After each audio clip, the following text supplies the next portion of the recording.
ఇది దేవుని వలన కలిగినది. ఎవరైనా మిమ్మల్ని దూషిస్తున్నారా? మిమ్మల్ని తగ్గించే ప్రయత్నం చేస్తున్నారా? నీ ఆత్మీయ జీవితాన్ని కదిలిస్తున్నారా? నీకున్న సహనాన్ని చెరుపుతున్నారా?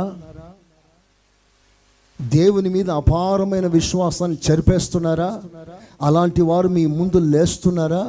వినండి, అతడు దేవుని వలన కలిగిన వాడు.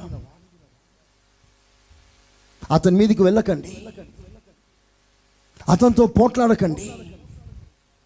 ఇది యెహోవా వలన కలిగినప్పుడు అలా కలిగించే ఒక వ్యక్తి కూడా దేవుని వలన కలిగిన వాడు.